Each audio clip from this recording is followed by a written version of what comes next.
You are listening to 13 Past Midnight with Steve Stockton.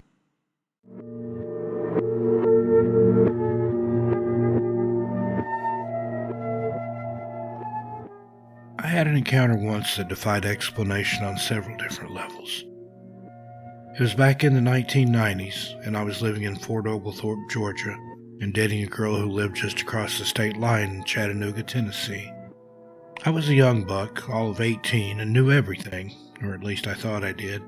I had an old pickup truck, a part-time job in a grocery store, and felt that I ruled the earth back then. It was Tuesday night. My weekend or days off were Tuesday and Wednesday, and I had been in Chattanooga spending time with my sweetheart. Our day had consisted of going around to the Fort Oglethorpe and Chickamauga areas and seeing what we could find around those old battlefields. Now, if you grew up in the area where we both lived, you would know that there have been stories since the Civil War, and supposedly even some prior, about all the ghostly goings-on in and around Chickamauga battlefield. Now it's a national park and amusement area, but back during the Civil War, it was home to one of the bloodiest battles ever, apart from Gettysburg. One of the most popular and mind-bendingly scary legends revolves around areas of the battlefield known as Snodgrass Hill and Wilder Tower.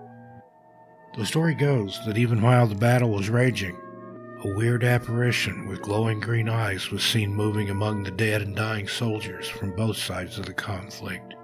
Known as Old Green Eyes, the figure is still seen in modern times, with even respectable and quite sober park rangers claiming to have had sightings of the mysterious beast. There's also a haunting perpetrated by a lady in white, who is said to be the spirit of a Civil War bride who searches the battlefield eternally for her young husband who never returned home from battle.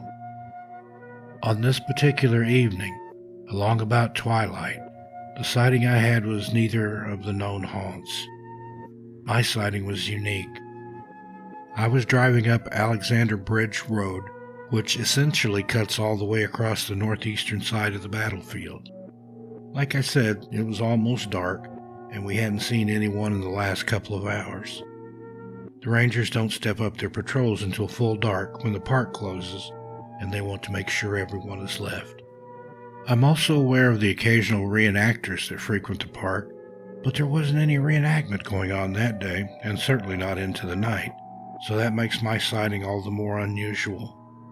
Just as we rounded the bend where Alexander Bridge Road connects with Lafayette Road, I caught sight of someone just out of range of the car's headlights.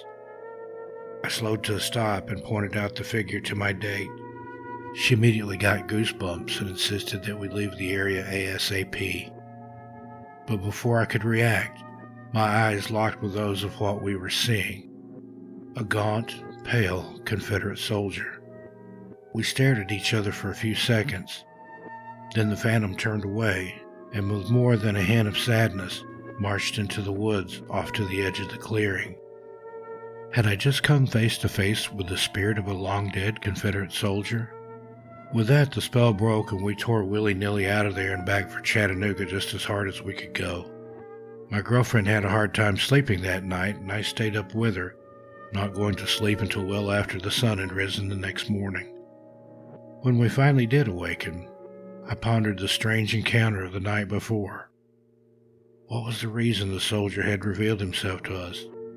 Was it, as my girlfriend feared, a warning of some sort from the netherworld? Had it been a warning, but actually for another reason? I often wonder that if I'd never had the encounter, I would have left Chattanooga a lot earlier the next morning, and possibly have been involved in one of the most deadly multiple-car pileups in U.S. history. The crash on Interstate 40 near the Bowaters plant in South Pittsburgh, Tennessee, killed 15 people on December 12, 1990, when 75 vehicles crashed due to poor visibility in the morning fog. If that is truly the case, then I owe the old soldier a huge thank you for possibly saving my life.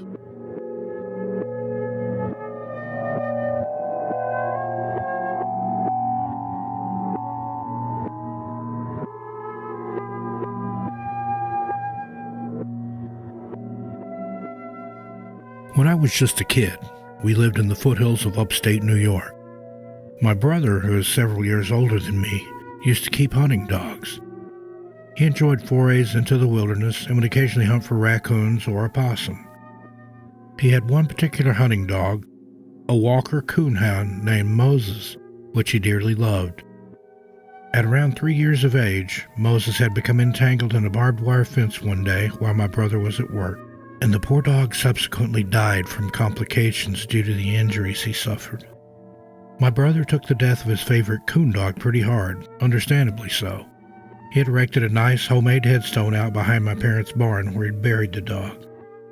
The dog was a very unique-looking black, white, and tan coloration, and it wouldn't have been easy to confuse him with another dog.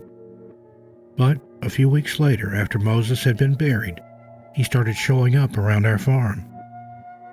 Oddly enough, almost everyone in our immediate family had a paranormal encounter with the dog, except my brother.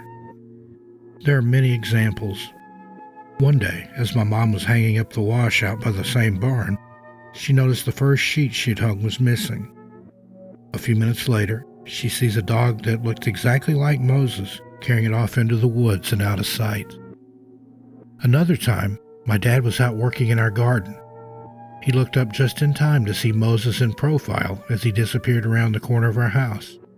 Intrigued, my dad dropped the hoe he was using to weed the garden and immediately took off in a trot around the same corner of the house, only to be met by absolutely no dog of any kind, let alone the phantom Moses. I myself had several encounters with the ghost dog, including some in which visual contact didn't happen. I would hear dogs sniffing and whining nearby our house or barn, but would then be unable to locate any such dog. I had several visual sightings too, and it always seemed to be, like everyone else, at a particular time when Moses was just rounding a corner or was just going out of sight. Another time, my brother's wife and young son had just arrived from a shopping trip, and they spotted Moses on the edge of the woods beside the barn. My young nephew was so excited, he burst into the house exclaiming that Moses had returned. On further investigation, of course, no dog was found anywhere on our property. We moved to the south when I was a teenager, and the ghost of the dog didn't follow us those several hundred miles. However, I do often wonder if there's not some people living on a small farm in upstate New York who often spot a ghostly hunting dog, just turning the corner and then being nowhere to be found. My family was always somewhat skeptical when it came to the paranormal or supernatural, but we all accepted that somehow Moses continued to stay with us even after he had passed on from this physical world.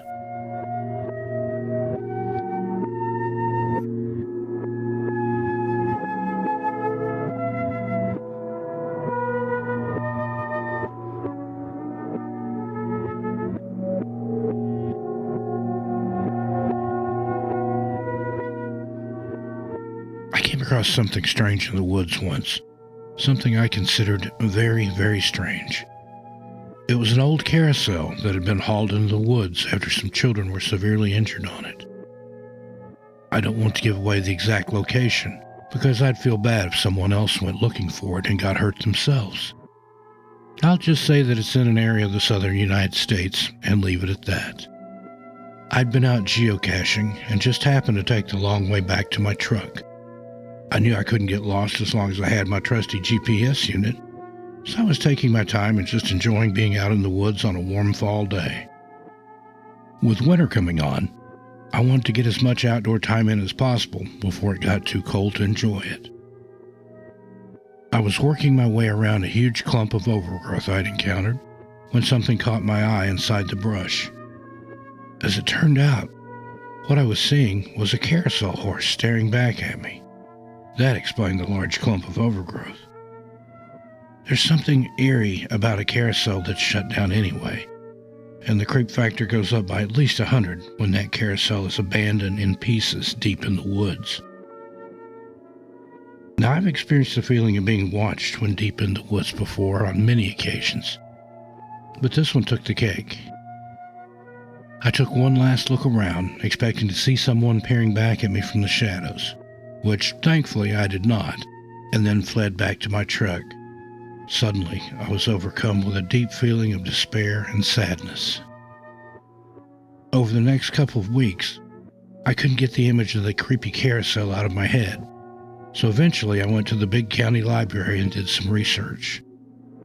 Not surprisingly, I finally managed to uncover the history of the carousel.